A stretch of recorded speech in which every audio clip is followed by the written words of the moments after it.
There have been some big changes this week, some of them planned, some of them a bit unexpected, and getting there has been a bit mad, with plans seeming to change each day and sometimes each hour. This is what's been happening.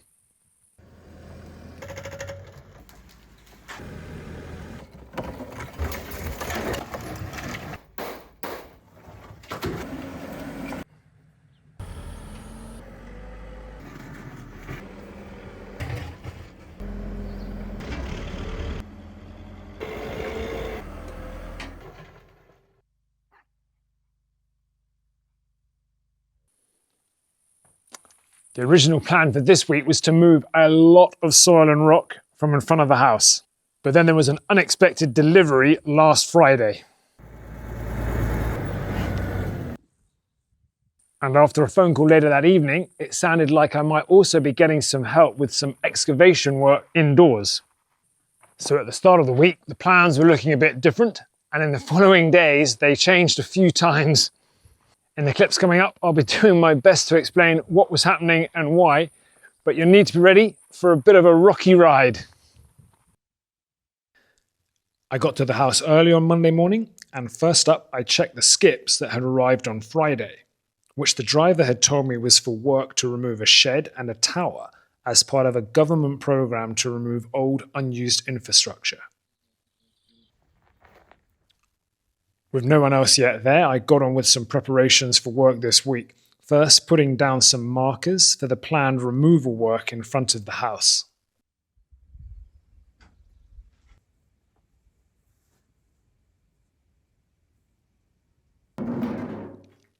And then, while I waited to see who might turn up, I did some more indoor excavation work.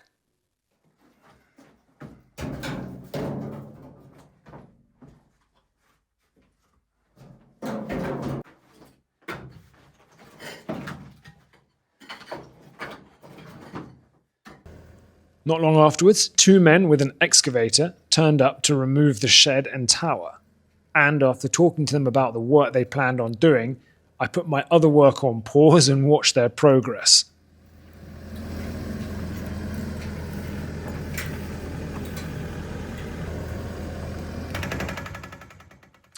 First of all, they made some checks on how easily the shed might break up.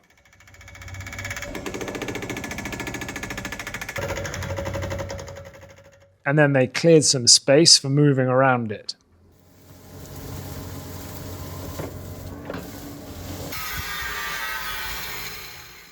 They then started to cut through the tower legs and lined up the excavator to just push it over. This wasn't quite the method I had envisaged, but I couldn't deny its speed.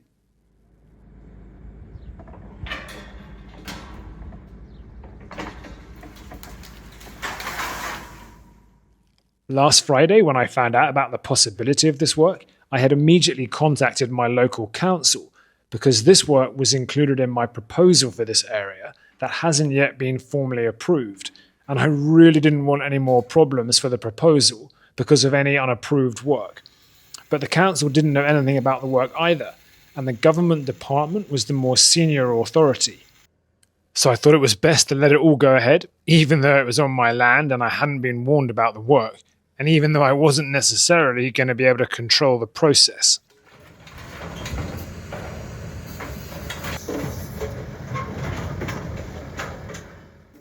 After the tower had been dumped into a skip, the men moved on to removing the fence.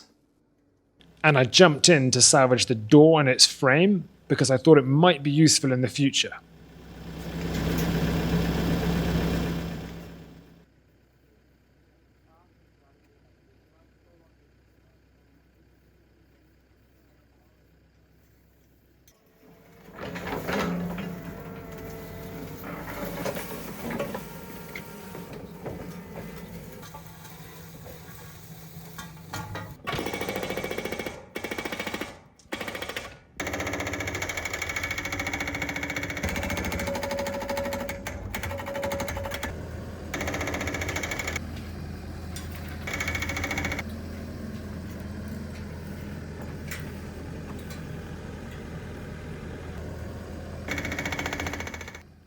With the men progressing the work pretty quickly, I thought it was better to keep monitoring what they were doing as they moved on to breaking down the front wall and the main door, which I also jumped in to salvage as soon as it came down.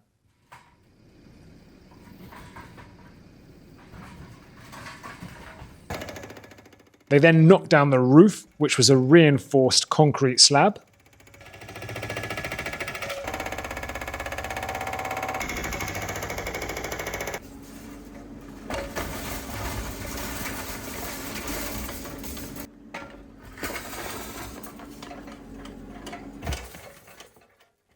And then they knocked down the other walls, which, like the front wall, had a polystyrene center with thinner concrete and shingle surfaces. The polystyrene wasn't what they had expected to see and would cause some issues later on.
With the walls down and added to the skip, I was a bit less interested in their next task of picking up more debris, so I did some metal bashing on a third door that I had salvaged after it had got a bit bent when being knocked down.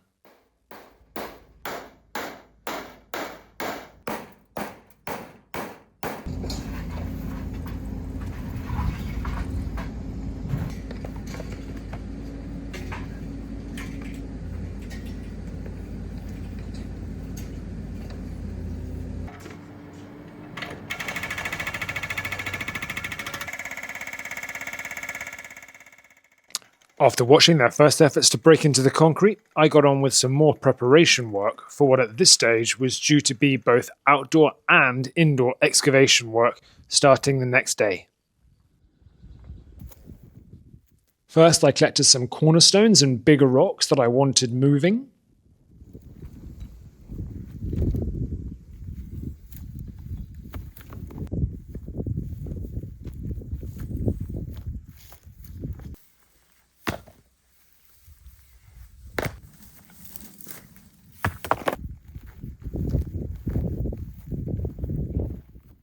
And then I returned to the front room to break up some seams at the far end of the room, which were producing big square-edged rocks perfect for using in walls later on. And I was doing this now because I figured that removing these seams with any machines was going to smash the rocks up and it would be a real wasted opportunity.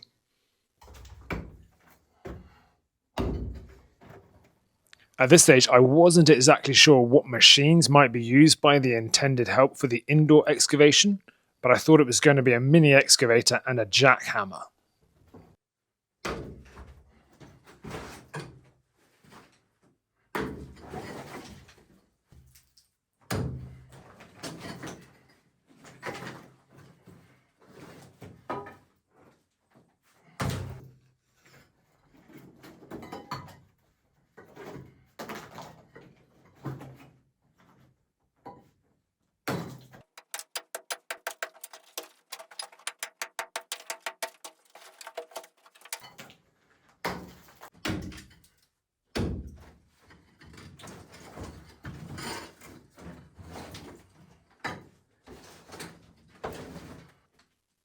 I made the occasional check on the excavation work outside, so I knew that when they had filled their first 2 skips, they stopped work for the day.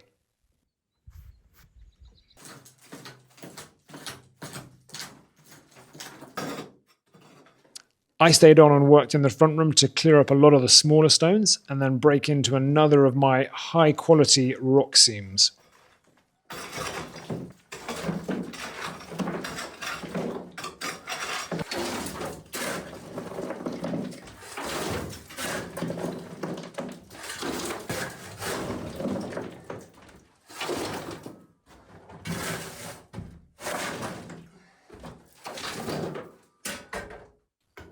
While I was doing this work, I had a call to say that the outdoor excavation would not now be happening tomorrow, but later in the week.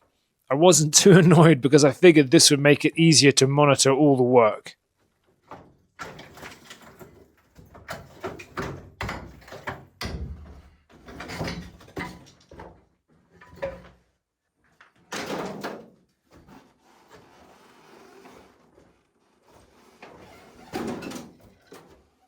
And finally, after hearing and then witnessing a full skip being picked up and an empty one being dropped off, I called it a day as well.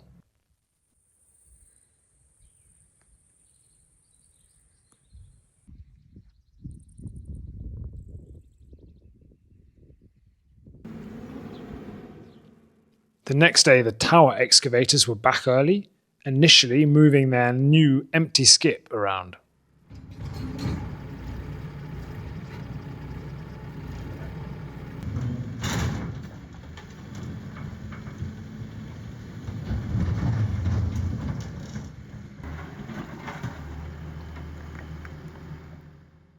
And then when they moved on to more picking up work, I went back inside and carried on with some work in the front room as I waited for the help with the indoor excavation to arrive.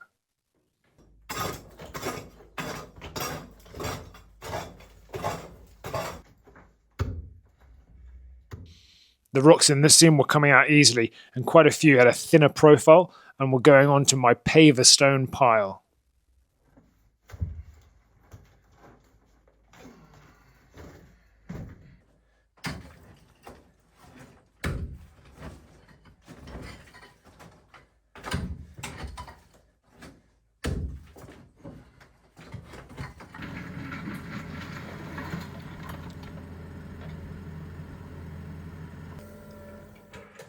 When the indoor excavation help didn't arrive at the scheduled time, I called to find out when they would be arriving, and then watched the tower team start their work on breaking up the foundations.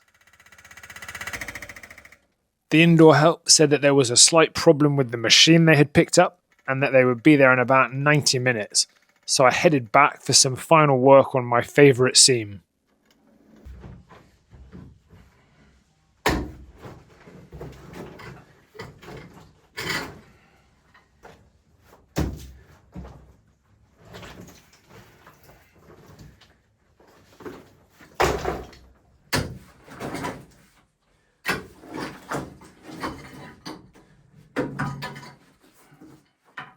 About an hour later, the indoor help called again to say they would now arrive tomorrow, so I watched a bit more of the other team.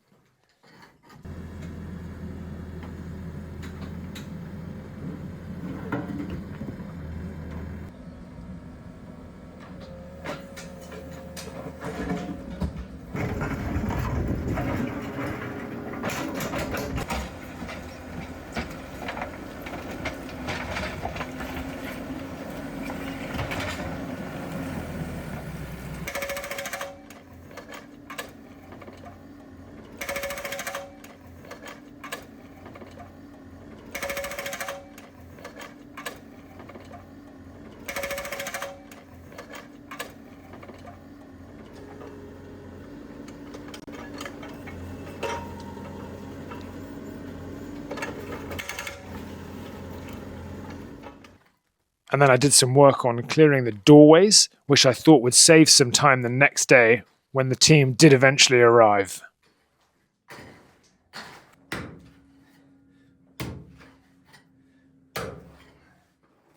Later in the afternoon, another person had arrived to inspect the tower work. After an initial conversation about what I thought still needed to be done, there were a number of further conversations, and the inspector and then the excavators had to make various phone calls. We then had this final conversation in which it was eventually agreed what further removal and tidying up work would be done the next day. Because as you can see from these clips, more concrete definitely needed to be picked up, and there was also quite a lot of polystyrene pieces lying around.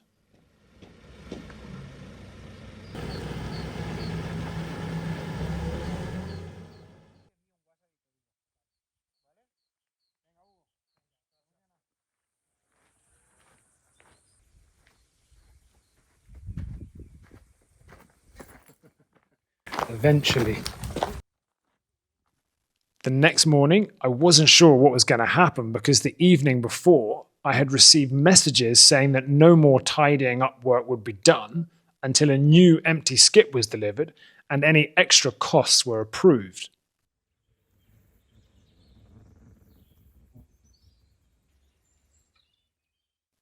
So it was a bit of a surprise when they did arrive and confirmed that they would actually be doing the tidying up.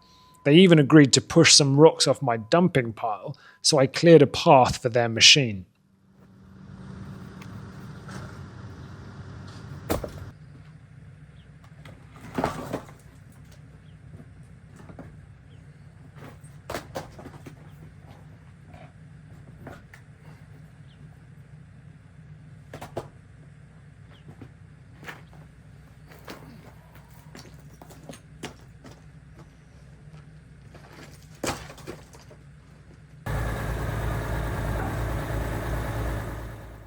And the surprises kept coming, and the area around the track started to look like a full-on construction site, as first the skip collector arrived, and then another excavator. But this wasn't the indoor machine that I was expecting, but rather Luis and the machine for excavating outside and in front of the house. But he was supposed to be arriving the next day.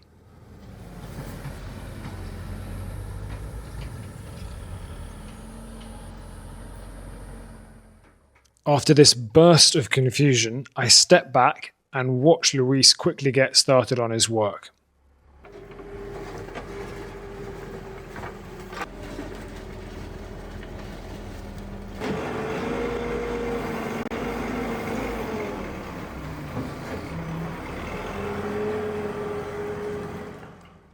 And then when I was confident he was doing what I wanted him to do, I tried my best to film the two teams working concurrently.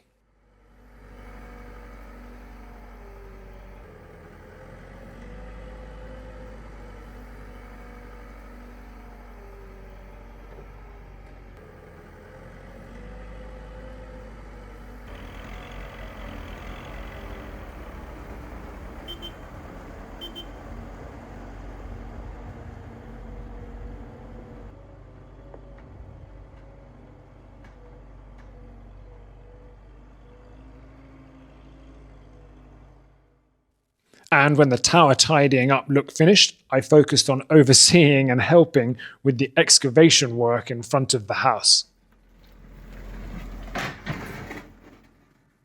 The basic plan for this work was to remove all the soil, rubble and rocks inside the markers I had laid out, so that it was all at the same level. The target level for all of this work was the same as the target level for the indoor excavation work, which was to be 90 centimeters below the original floor level of the entrance. Around the house, this meant we needed to take out about 45 centimeters more, while to the left of the house, it meant taking out more than a meter in some places.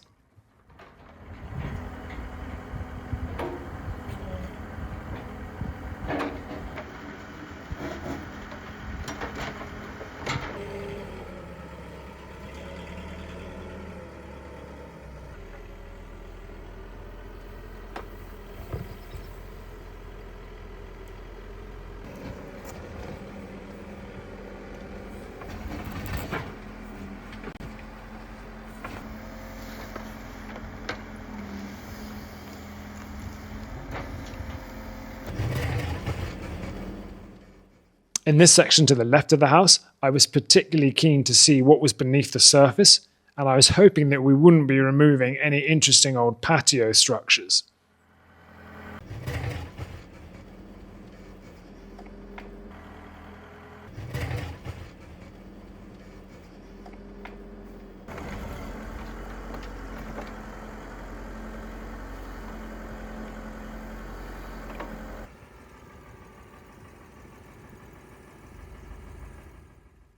After the initial scrape down, it looked like there were only structures that I was expecting, which was the buried wall further away from the house, and the old drainage channel nearer the house, which did have a couple of extensions that I hadn't known about.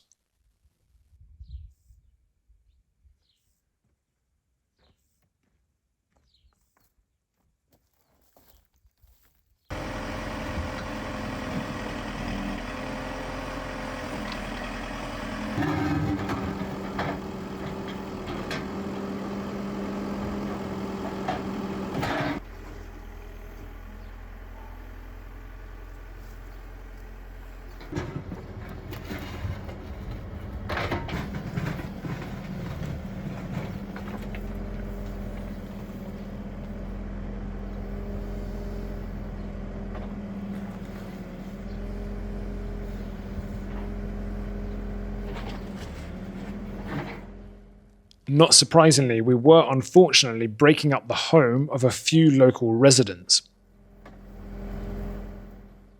I didn't manage to film a small mouse or two other toads that I picked up and moved, so this toad is the only one to feature here.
The final work on the first day was right in front of the house and alongside the old well structure.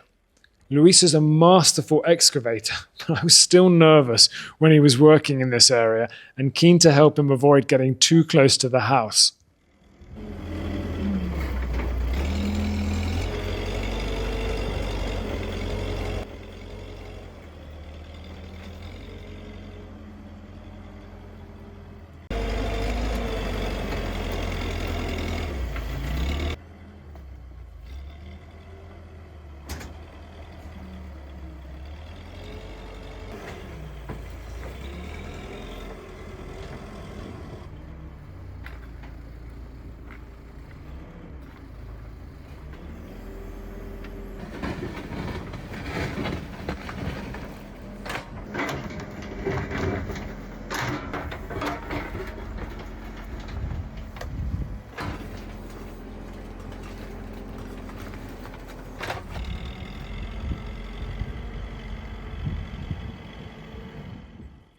At the end of the day, with a bit more work still to do, Luis parked up the machine and I put my chauffeur hat on to drive him home and then collect him early the next morning.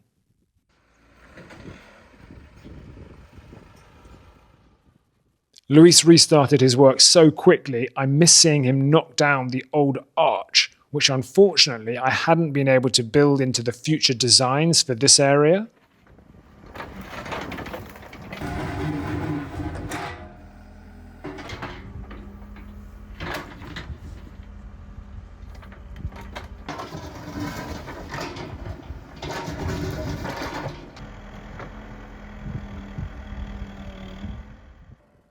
One of the reasons for missing the arch come down was that I had Billy with me for the day, and I had to get him settled in first. But later on, when Luis was working in this corner and moving the machine around less, Billy joined me for some inspection work.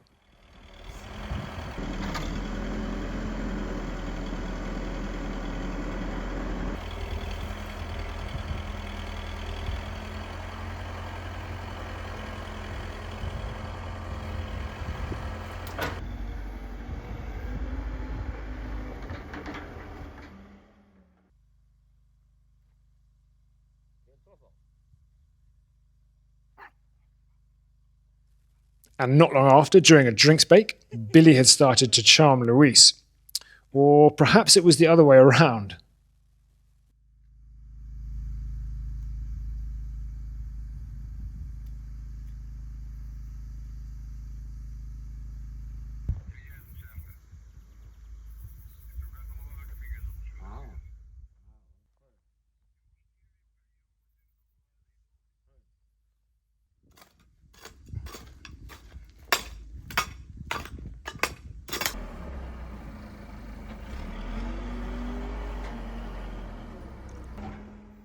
The final bit of clearance in front of the house was next to the water deposit, and partly due to the amateur way I had set up the wooden legs, some running repairs were soon needed.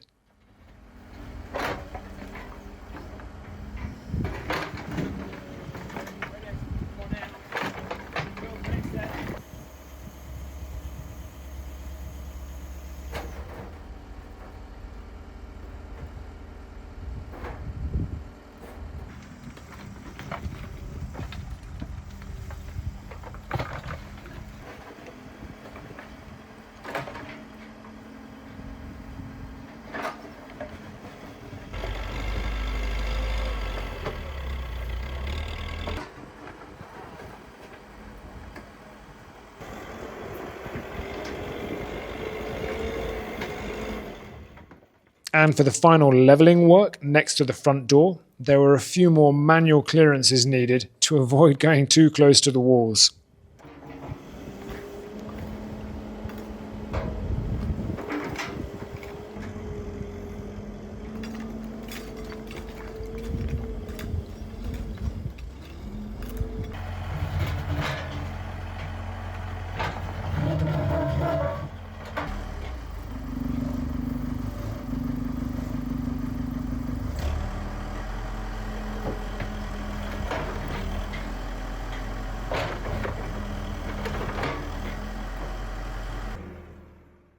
After finishing the levelling work in front of the house, Luis moved on to 3 final tidy-ups for me.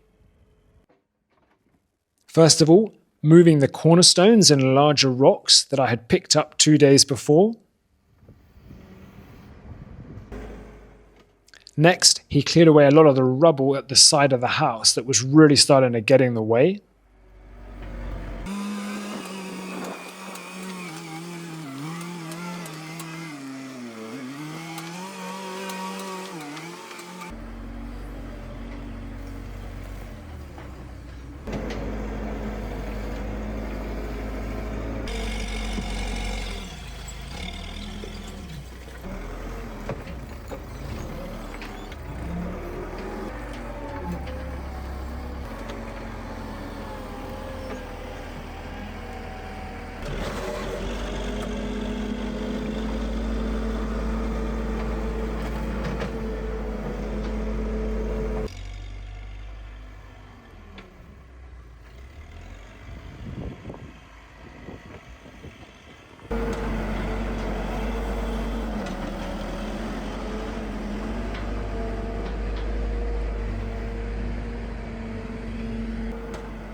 And finally, he pushed the small stones and then the larger rocks off my dumping pile to make the indoor excavation work a bit easier. On which note, after the problems with organising the help for that indoor excavation work, especially the machines that had been planned, I agreed with Luis that we would have to have a bit of a rethink and that I would find a different solution.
And that is the end of the work for the week. Not a lot of which has actually been mine. The floors indoors didn't change as much as I thought they might at one stage, but when I do eventually finish excavating in there, at least it'll be a lot easier to dump the material onto the pile after we've cleared the top down. And with a lot of waste removed from that corner over there, it's it will be a lot easier to move around in here too. And after all the work clearing the tower and the shed, it's also going to be a lot easier moving around in this area, the other side of the track, which has now been totally opened up and gives a much better idea of how this space might look if my proposed changes are allowed to happen. And as for the front of the house and the results of the work that was actually planned for this week, well, the changes in this space, they've been pretty dramatic. And I'm already enjoying the flat-ish walk from one end to the other. Although I have to wait until this old well structure has gone before I can experience a fully cleared and single level in front of the house.